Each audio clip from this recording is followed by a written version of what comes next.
All right, guys, the moment you've been waiting for. Again, thanks to our sponsors for being out here today, All Clear, Coyotes, Aaron Saxon Associates. We couldn't have done it, Godfather's Pizza, without you guys, and I think it's been a really good time. I'd like to introduce you to my left right here, just joined me on the morning show, Ned Reynolds. He doesn't really need any introduction. It's Ned Reynolds. So this is Ned, obviously the voice of the Kansas City Chiefs, Mitch Holtis. And another big part of the Chiefs Radio Network and also our community as far as sports is concerned, Art Haynes, guys. So these guys are going to kind of do a roundtable discussion for a little bit, and then I think open the floor for questions following that. And then afterwards, if you guys want to get some photos and stuff, please come on down. So without further ado, take it away, fellas. These days you're going to graduate from being an intern. That's pretty good. World's longest internship. I'll keep working on it. Let me say this. I'm surrounded by Hall of Famers here, right? Both of them are in the Missouri Sports Hall of Fame. So I'm a little intimidated. But I got to tell you, these two guys are fantastic. I love coming here. I don't have anywhere at the Boys and Girls Clubs of Springfield. I came down here with Kelsey. We had a terrific evening, terrific day. Basically, it was an all-day deal. But I've come here for a quarter century, covering Missouri Valley sports with the Bears, or down here for different Chiefs events. But these two guys, you're blessed to have amazing Hall of Fame caliber sports talent here with these two cats. Now, I got to tell you though, with Ned, I'm so excited he's on the cave now with Mike the intern. I'm really fired up that he's on there with him in the mornings. But Ned actually covered the Battle of Wilson's Creek. It kind of went like this. Ned Reynolds, Nathaniel Lyon has been mortally wounded. Fran Siegel heard a hurt echo and went to the wrong place. And Sterling Price is holding the position. In other scores, El Dorado Springs was able to nip Nevada 65-52, and the Reed Springs Wolves nipped Blue Eye 47-45. I'm Ned Reynolds.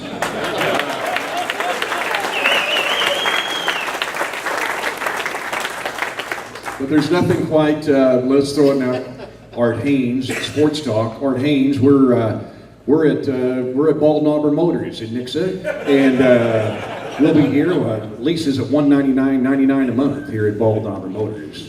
At 5 o'clock, I'll be moving to Cox Media, which is our normal Wednesday location, but of course it's Thursday.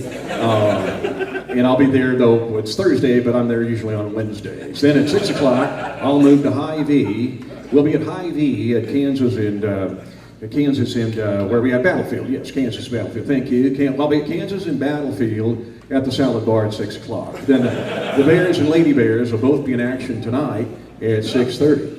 Mike Matheny fired as manager of the Cardinals. What does that mean for Tate Matheny, former Bear, now with the Pawtucket Red Sox? Art Haynes.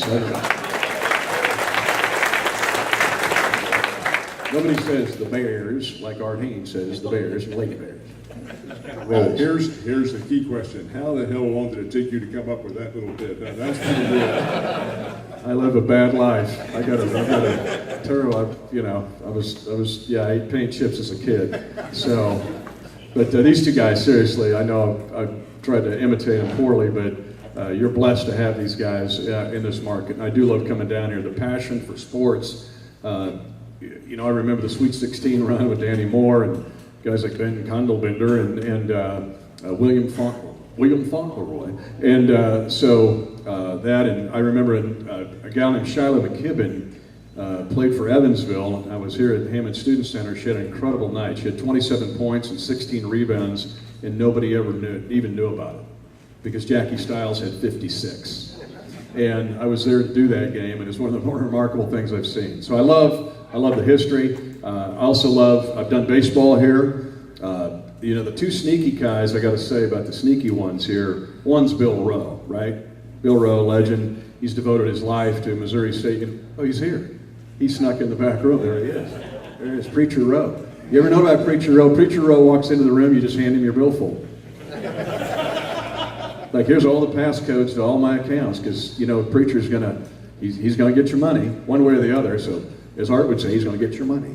And so, he's there. And but I love Keith Gutton too, love him. And you know, I was here covering baseball, and Wichita State was in their heyday and hitting home runs with the wind blowing out of the south, out of Hammons Field. But here's what, I mean, Keith Gutton has really displaced them, I think, in impact. When I look at Luke Voigt, who's gone up and down about as many times as, sorry, Dexter Fowler's batting average. But anyway, I want Luke Voigt, but seeing Luke Voigt and seeing guys like Tate Matheny, and love covering Sean Markham, who play shortstop in the 7th and be the setup guy in the 8th and go back and play shortstop in the 9th, and seeing the impact Jake Berger now with the White Sox, hopefully rehabbing the injury, Buddy Bauman with the Mets, Ross Detweiler and what he had in a great career, and all the Missouri State guys, and leaving out, of course, Brian Howard, but so many guys now that are having an impact in the big leagues. And Keith Gutton is awesome. I just love to watch him with his little skull cap on in the third base coaching box. You know, it looked like a gerbil on a treadmill. He's over there. And then Roe would come up, be on the third base side, and I would watch. I'm trying to figure out the signals that Gutton's given, and he'd go to Roe. And that meant I need $40,000 for a batting cage, and Roe goes, I got $30,000 in my pocket. I'll have 10 grand by 3 o'clock. So anyway, love coming here and lots of stories, but Preacher Roe is in the house. Hang on to your billfold. We were talking at lunch here just a minute ago at the table, Mitch, about the Andy Reid culture. And culture is maybe, it's gotten to be overused term, but I think it's pretty applicable here. When you got me involved in the broadcast, Herm Edwards was in his last year, and then we went through the Todd Haley, Scott Pioli years, and then Andy Reid came onto the scene. So talk about how things changed almost immediately and the stability that he has brought about since then. Let me start with December 31st, 2012. And we got passionate Chiefs fans in here. We were dishes on the Titanic. We were lower than Plankton. Plankton was looking for us to eat. We were 2-14, the worst team in the league, did not win an AFC game for the first time ever in our almost 60 years of existence. And anybody remember the old movie Pleasantville? It's got Bill Macy in it and stuff. Everybody's black and white. That's the way we were, covered in coal dust, quite honestly. December 31st, 2012, 8 teams fire head coaches on what now is known as Black Monday, right? The Monday after the regular season ends. So 1/4 of the league has fired their head coaches, including Philadelphia firing Andy Reid after 14 years and 8 division titles. I was watching, actually, Andy's news conference thinking, man, is there any way? That day started a race, almost like the Oklahoma land rush, to get Andy Reid. 7 teams wanted Andy Reid. The only one that didn't was the Eagles, and they just fired him, right? That isn't going to work. And I'm thinking, is there any way? After his news conference, within the hour, because our president is Mark Donovan, he worked for the Eagles for a long time, but he knew kind of where the bodies were buried and where to kind of get in the back door. And within an hour of Andy's news conference, Clark Hunt was talking to Andy Reid. Tuesday, as in social media where everything's believable, it had come out that Andy was going to be with the Arizona Cardinals. Tammy, his wife, is from Arizona, and like, well, this is done. And I'm thinking, we didn't even get to first base. We didn't even get, out of the batter's box here. And little did I know, though, that the wheels were still turning for us. Wednesday, I did not know the meeting took place at an FBO in Philadelphia with Clark and Mark Donovan and the key people in Andy's life to try to convince Andy to come. That night, I'm pretty sure he called Rick Burkholder, our athletic trainer now. I call him the witch doctor. He's the best athletic trainer probably in the universe, and said, we're going to Kansas City, and we're going to win. And Burkholder said, I'm still under contract with the Eagles. I can't go. Plus, I don't think my wife wants to go to Kansas City. Andy said, put her on the phone. 20 minutes later, Rick, hey, we're coming. So, I know it's a long story. Thursday, I'm with a group of people. It was the night of the Fiesta Bowl. K-State was playing Oregon, and a young kid from Oregon ran the kickoff back by the name of DeAnthony Thomas. That he had the next touchdown. But after the second touchdown, and K-State's down 15-0 to DeAnthony Thomas, basically, and Marcus Mariota, my phone is blowing up, and it's Donovan saying we got it. Gives me chills to even mention that to you. Because just like the movie Pleasantville, it started right away. It's like people started popping up in color the first day. His impact as a leader, Art, as a football coach, as an administrator, was immediate. Let's just review what's happened since that day. We've won 53 games. Prior to that, in those 5 years prior, we had won 25. We'd won 10 division games in the 5 years prior to Andy showing up. We're 16-2 against our division over the last 18 games. That's the best of any team in their division in the entire National Football League, including the Patriots and Steelers.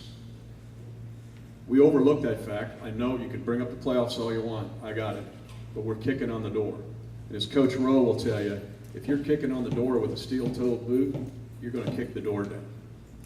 Getting Andy Reid that first week of 2013 will be, to me, potentially, depending on where this goes, the biggest week in Chiefs history, at least since winning Super Bowl IV. Mitch, in your opinion, what was the tipping point? What, 7 teams, maybe 6.5 after him, and after him very aggressively? Why did you choose the Chiefs?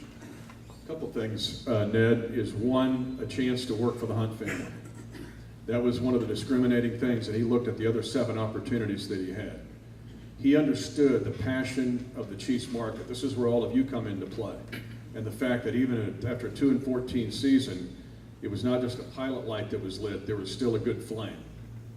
He had coached an Arrowhead. He had known what it was like. Passion of the fans, interest, and the fact to work for the Hunt family, I think was, he'll mention to this day, the thing that kind of pushed him over and said, I'm gonna give this a shot. Now, Andy's been criticized. You don't coach 20 years in the NFL and not be criticized, right? Time management, can't win the big one. He got to the Super Bowl with McNabb and lost to the Patriots, can't win them. How many, here's a quiz question, how many Super Bowl coaches who have won Super Bowls have won another Super Bowl at their second location or after that spot? Anybody know that answer? 0. There have been no head coaches that won a Super Bowl and then went to another place and won another Super Bowl. It has never happened. In fact, there's a lot of stories of that, and just because it doesn't work out. Who you hire is the guy that almost got the Super Bowl, that still has the hunger to win as much as his first day as a head coach. I'm going to tell you, Andy Reid is as hungry to win a title for all of us as any human on the planet. And we've seen that carry over many times where the guy almost got close but didn't get it done, went to the second spot and won it. That's the advantage we have. We are coached by, only Belichick has more career wins of active coaches in the NFL. Now we're approaching, I was on with Art last night on a show, we're approaching almost 1/4 of the league of having Andy Reid disciples running the NFL. He's our head coach. When you sleep tonight, a lot of things can keep you awake. Don't let the fact that Andy Reid is your head coach give you any kind of anxiety. Mitch, of course, recently ESPN came out with an evaluation of the skill position players on all the teams in the league. Wide receiver, running back, tight end, excluding the quarterback. They had the Chiefs rated number 1. Yet the Chiefs are not getting a whole lot of run in some of the preseason publications, and that probably has to do with the quarterback. So really a lot of it is about Patrick Mahomes and his development this year. The process is underway, but talk about how you think he will mesh with the existing weapons on offense.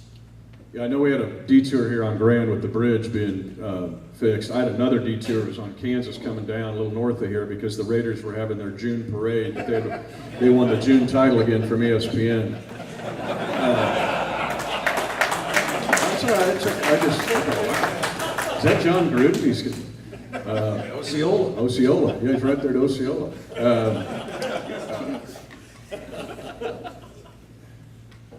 This Patrick Mahomes experiment externally, and we touched on this a little bit last night. Externally, they don't know, I guess, is what we know. Now, there's an experiment. He hasn't played 16 full games in a season. But this has been basically almost 4 years of evaluation of this kid. This goes back to his sophomore year at Texas Tech when Brett Veach was on him and watched him and said, this could be a special player. all the way through to his junior year. 2017 draft was a year that some think could be one that could be comparable, if this works out for a lot of teams, comparable to the 1983 draft, of all the great quarterbacks in that draft. I mean, you look at with Trubisky in Chicago, they're all in with chips on Trubisky. We know with Houston and what they've done with Deshaun Watson. We're doing the same with Patrick Mahomes. This was a lot of due diligence with him.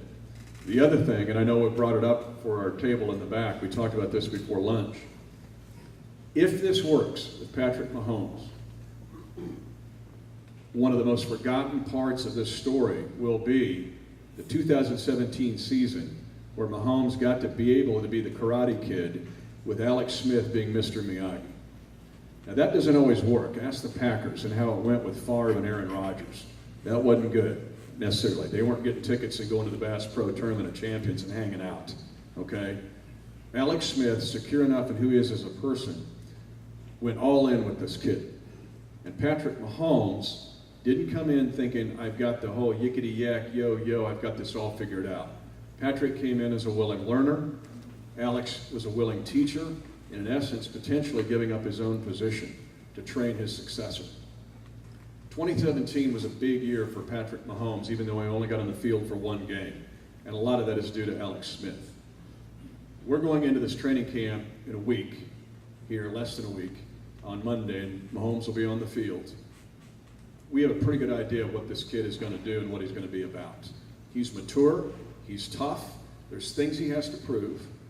And one of the biggest things he has to prove to me is managing the game. I know he can throw for 400 yards and he can hit the fly on the wall with the pass from here to the back door, to the employee door back there.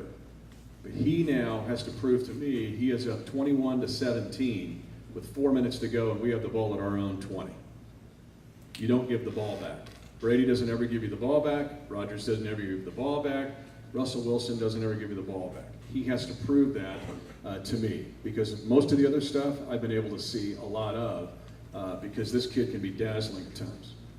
Mitch, every single one of those successful quarterbacks, and this goes way back into history, is a born leader, a general out on the field. Do you get that feeling from Mahomes? I do, and here's the biggest indication of that, Ned, is how our guys react to him. Okay, you can have, I mean, there's people that try to lead, and it's somewhat contrived, but there are those that, there's the rah-rah leader who also has the ability to motivate one-on-one. Our guys believe in Patrick Mahomes. Our veterans believe in Patrick Mahomes. They are excited about this guy being and leading the huddle, and leading our locker rooms and leading our meeting rooms.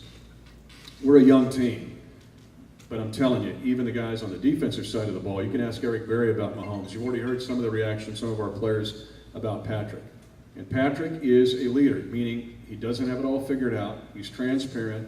He's always learning, but he's always motivating. The other thing that I like about him, and this is what we'll see now as this kind of matriculates down the field, to use Hank's term, is if he becomes a stat monster and a fantasy champion,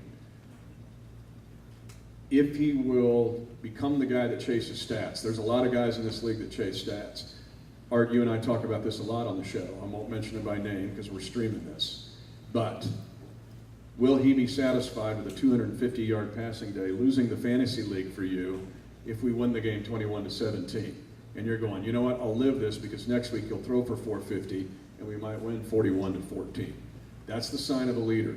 And, you know, can he do what it takes to win and motivate all of you to follow him as well? But so far, he has given that indication. He is mature beyond his years.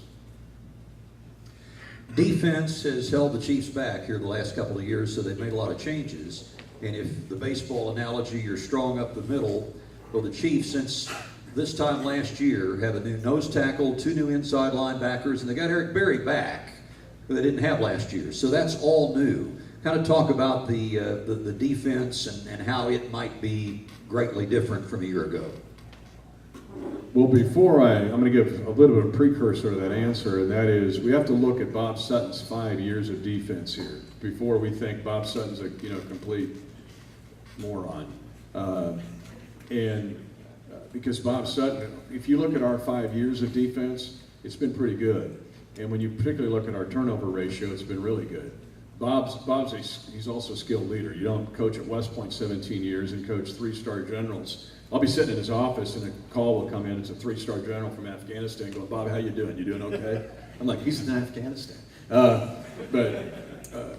I think this team has one specific area. We didn't touch on it in detail last night on the show is we've got to get off the field on 3rd and long. The most maddening stat to me a year ago, this was torturous, was 3rd and 6 or more, we were next to last in the league in allowing first downs. Only Indianapolis was worse. I think there were 105 times that situation came up and the opponent converted 31% of the times. That's just ghastly. 18 of the 105 were runs, 9 of those 18 were converted. That's a high number on 3rd and 6. They're up the middle. We think up the middle is pass rush and let's go sack the quarterback. It's also controlling the line of scrimmage on 3rd and 6 when you're in a nickel set and you've got Reggie Ragland now hopefully making a tackle at 3 yards and making a punt. That's a big part of this defense.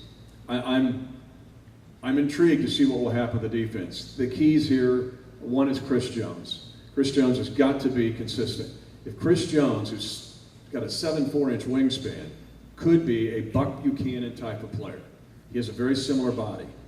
Terrific athlete, but he's got to be consistent. Remember his Philadelphia game a year ago. He basically single-handedly beat those guys. But then he became inconsistent. Then he got hurt. It's the main reason we lost the Titan game. You might say we lost Kelsey to injury, and that lost the Titan game in the playoffs. Losing Chris Jones at halftime killed us. We were already down 2 guys on the defensive line. We couldn't slow down Henry and the rest of their runners. That's a huge key. Reggie Ragland's a huge key. Anthony Hitchens is a huge key. Some Cowboy fans in here, sorry we got him. The other guy's like a Tano Passigno. He's also 6'6", 300, has a 7'4" wingspan. You know the other cast of characters, but I'm talking to the guys that I feel like are key here.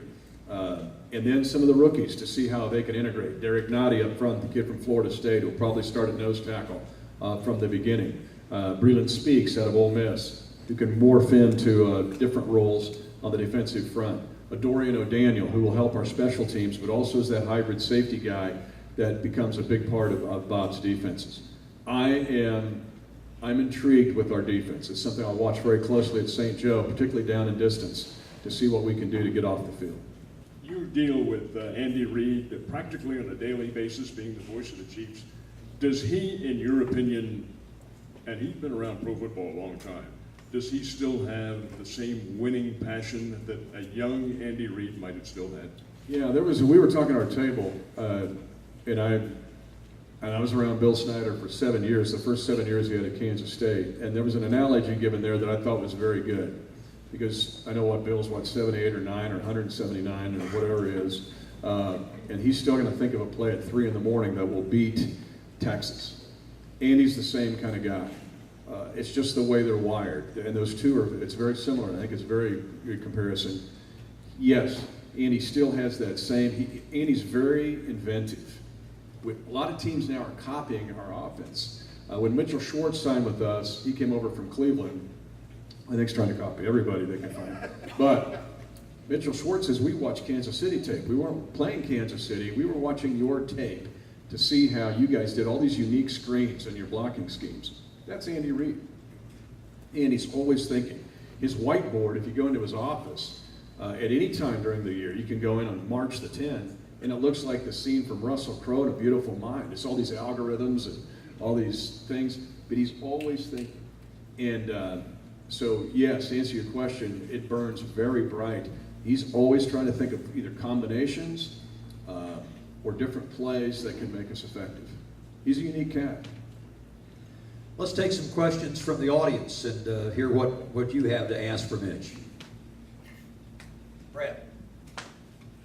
Mitch, out of our defensive backs, corners, who do you look for to make the biggest impact? I wish I'd have mentioned him earlier, Kendall Fuller. Campbell Ford. Alex Smith, I love Alex Smith. Always will. He'll be a lifelong friend. But I knew that we were ready to move to Mahomes. But to get Kendall Fuller in that trade was a coup. Kendall Fuller, last year, Pro Football Focus, I think Art brought this up, had him listed as the #1 slot defender corner in the league. Well, you're nickel a lot. You got a slot corner on the field a lot. We'll play him on the outside corner too in base. But he also is wired kind of like Ned's question. Kendall Fuller is part of 4 brothers. All 4 went to Virginia Tech. All 4 played in the NFL. It's the only duo of 4 in the NFL history that go to the same school, played in the league. Kendall Fuller's got a lot more to him than athletic ability. He gives you an Eric Berry-ish kind of leader in the secondary. I look for big things from him. One of the things I'm going to watch at camp, the MVP to me of OTAs, and of course we're not in pads, so you have to spray paint that MVP up on the bluffs because it can wash off when you get pads on a camp, is Steven Nelson, the corner from Oregon State. Steven's in his 4th year, has not had an interception. He's been injury plagued. He made his best play was against Hopkins in Houston in the playoff victory in 2015. He had to come out and play, actually regular season game. Peters had a problem with the shoe. He's got to come out. They're at the goal line. Houston's at the goal line, and now we got to put in Nelson. Oh my gosh. And he's on DeAndre Hopkins. I go, there's going to be a fade to Hopkins. Fade to Hopkins, he defended it. That's his biggest play. But I've watched him this spring, and he has made a considerable jump forward. Now, can that carry over to St. Joe in pads when you're tired on August the 12th? We'll see. But that's another guy to keep in mind here in the secondary. But Kendall Fuller will have an impact beyond his own game back there. Anybody else? Yes, sir. What is your take on the newest NFL rules? You know, the most profound will be the kickoff return rule. And it's really kind of interesting. It's hard to get into now in detail, but it's where basically it's going to set up returns. They want to have more returns, but they want to have safer returns. And basically what they're going to do is kind of keep a governor on the engine of the coverage teams, and then allow the returner to kind of get a head start and up the field, because they don't want the kick return taken out of the game, although before they wanted it taken out because they thought it was an unsafe play. So here we go, the pendulum swinging back and forth. But that rule is, and we'll talk about it with Art as we go on throughout the season, is going to be, that's going to decide games. Now, I like Dave Tobe, our special teams coach, because he'll figure out a way to win a game or two with that rule. But it's a little bit crazy, but they want more kick returns to decide games. It'll put pressure on special team units, both on return and coverage. For what it's worth, our mutual friend Larry Nemmers, who is a retired NFL white hat, says you watch the exhibition games because you're going to see some circumstances you have never seen before, while the officials learn how to adjudicate this and the players learn how to adapt to it. It will be very different, very different. Excellent point. There's like 6 more things the officials have to watch for now on kick returns.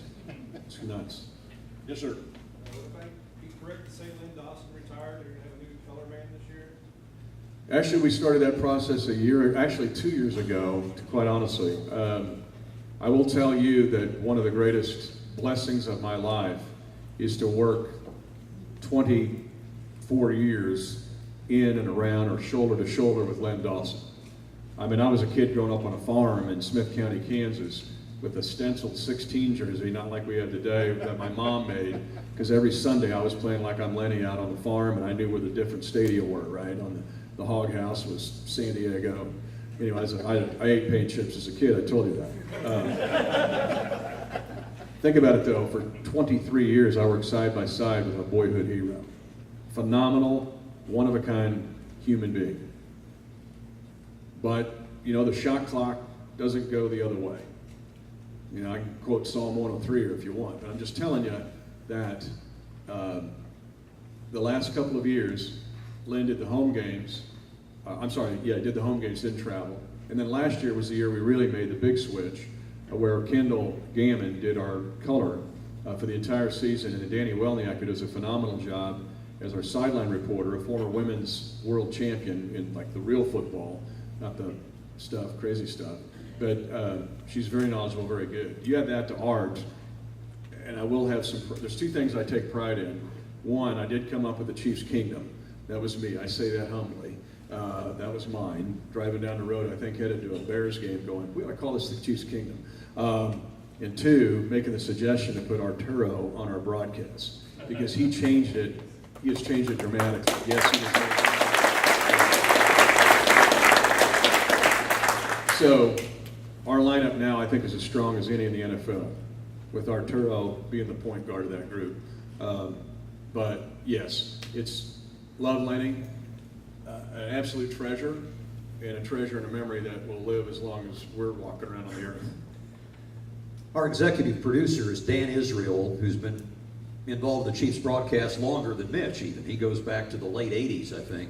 So he told a story, it was Super Bowl 50, and it was at the 49ers Stadium. And they invited back all of the MVPs of the first 49 Super Bowls. And they all made it back with 2. So Len went, and Dan went as kind of his assistant, and to get him where he needed to go on time. So they're all in the commissioner's booth. They're getting ready to watch the game, and this guy comes up and said, "Mr. Dawson, I've been a big fan of yours my whole career, and I just wanted to shake my hand and introduce myself." And he said, "Should I know you?" He said, "No, not really. I'm in a band." And, "Well, is it a good band?" He said, "Well, people say it is." So what's the name of the band? Bon Jovi. What's your name? John Bon Jovi. Len had no idea who he was. But John Bon Jovi knew who Len Dawson was. Scott, go ahead. Yeah, Mitch, as a kid growing up, I'm sure at age 10, you were probably like a lot of us. Well, I guess I'm older than you, so you weren't like me. But back in the day, you listened around the country. You could hear different announcers, and it kind of shaped who you wanted to be in our industry. Did you have people like that in your life? And if so, who were they? Yeah, I hope everybody heard the question. Yeah, it's a great question. I think all three of us probably had influences. As a little kid, I grew up in the middle of nowhere. I had to ride my bike to the top of the hill to get good radio reception. I'd take my dog and a stick and a rock and several rocks, and I'd play the game as I listened to it, but I was a Cardinal baseball fan. And so listening to Jack Buck and Harry Carey in those days before he went to the Cubs, because I'm not as young as you think I am, or maybe. But anyway, those guys had influence. There was another guy that was a strong mentor of mine. He did the Royals for 25 years because I became a Royals fan when they became into existence when I was a little kid. But Fred White was a mentor of mine. Fred passed away a couple of years ago. Fred, even through my college work and in pro work, I would call Fred. I would say, "Here's a tape, Fred. What'd you think, Fred?" Or he would call just to encourage. But Fred White had a very profound impact on me. I currently try to stay sharp. You always have to learn. We were talking at the back table. You must keep learning. And you never have this figured out. You're never the smartest guy in the room. And some Cowboy fans are in here. Brad Sham of the Cowboys, and I think, Art, you worked with him for a while. Brad Sham of the Cowboys is another guy that it's kind of iron sharpening iron. And I'll say, "Brad, what do you think of this? How do you handle this?" So you always, you continue to listen. You try to absorb as much as you can. So you're always learning for phrasing or inflection or creative ways to do things. Because really, this business belongs to the creative. What teams do we need to be afraid of in both the division and the AFC? Going to Oakland is always frightful. Just going to the game, I mean, is what I mean. I got to tell you the story. I mean, most of them know it, but maybe don't. We go there early 2000s. They're good. They got Rich Gann at quarterback. They beat us, but it was a monsoon. That's Oakland Coliseum is below sea level. The field is below sea level. So there was not much water table there, as you might guess, and we have a monsoon. And all of a sudden, sewage is coming up through the bottom of the field. Eric Hicks, good player for us, I think he's head coach at Avila now, University, goes diving for a Raider player, lands his face, and I'm going to say this nicely, fecal matter, but it's a slang term that's a 4-letter word. That's what he goes, yells that out, and everybody's like, "Hey, hey, hey, hey," he goes, "No." So, it's the usual cast of characters. And I would tell you, New England, Pittsburgh, this Le'Veon Bell thing, I don't know how disruptive that will be with them. Jacksonville is the team, though, that everybody's saying, "Ooh, they might join the party," and I would tell you they will. And that's one of our first 6 games and only one of our 2 home games we have in our first 6. I mean, they are for real. Their defense could be the best in the league. And when Fournette's healthy, look out. They've got weapons, but I think they'll be involved as a team that maybe people don't think about. But we're trying to get to the point, I don't want to say this, I want to stay humble here. We're trying to get to a point where we're feared. Because Art mentioned about the guys we're going to run on the field. And I would say to fear us. Because if you're a defensive coordinator, you may not get a whole lot of sleep the week you play us. Because there's 1,000 things we can do, and they're always nervous playing Andy Reid, even if he's holding 6s and 7s and 8s in the deck and not having them in a straight. Well, now he's got some face cards. And when Andy has face cards, he can be really dangerous. We're going to ask one real quick, Mitch. Without having played any preseason games, without having, well, you around the players, but going to camp next week, realistically, what does Mitch Holtis put this team?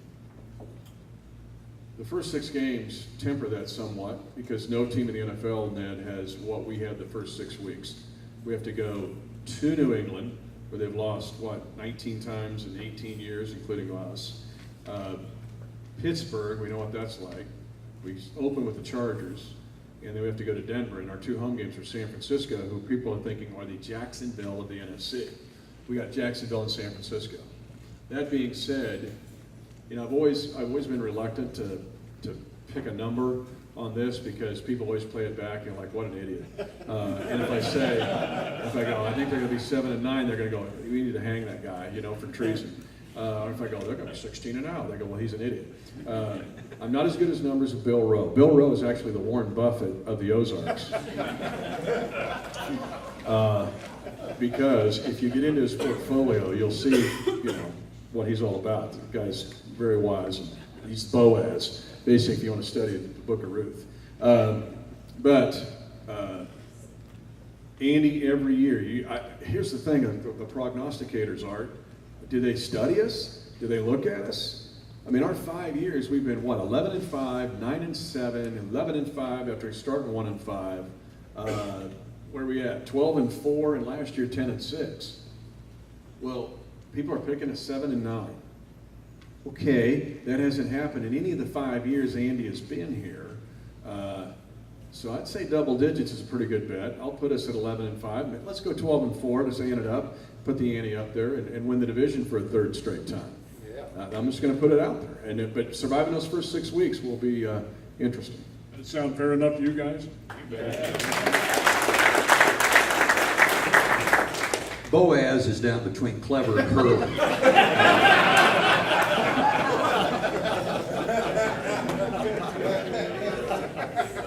I want to say this about Mahomes, though. I didn't get a chance to answer it. I did with the folks in the back of the room. Here's what Patrick will do for us. 1, there will be 2 plays a month. I will put this, you can stream this and save this, see if my prophecy here works out. There will be 2 plays a month that teams will have us perfectly defended. Right play call, right position, and we're going to score twice a month. Just like when Manning was in his prime, we would be in the great, perfect spot, and he would still get it done somehow.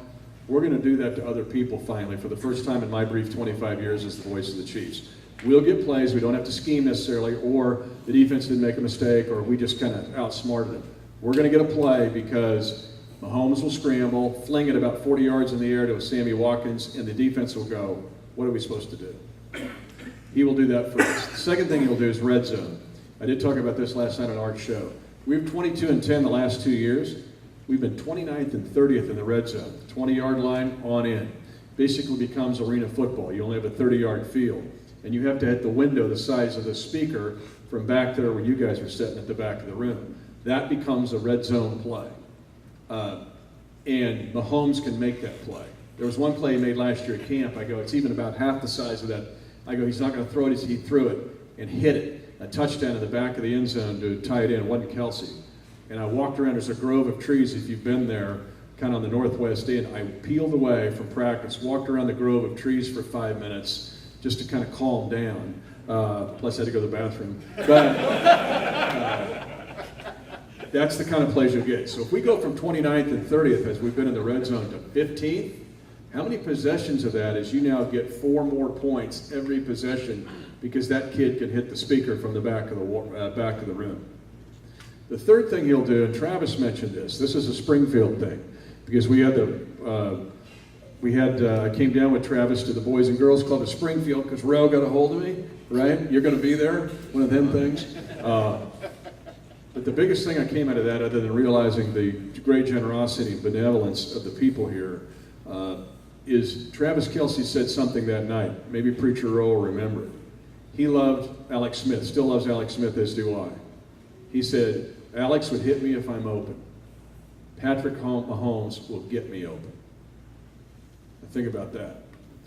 It's what Aaron Rodgers did with Jordy Nelson for years, or Peyton Manning with Marvin Harrison for years. It's that next step where, again, with the weapons that we've got, Mahomes will get the ball to a spot where the defender can't get to it, and they can.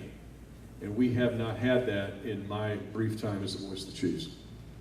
Folks, I know you all have other things to do this afternoon. This has been a great pleasure. Let me very quickly tell you that these two guys will be handling the Chiefs Network all season long, starting on August the 9th with the preseason game. We'll have a local pregame show down here an hour before they go on the air. We really, really do hope that you join us, and hope this season goes right up until early February, which is damn well better.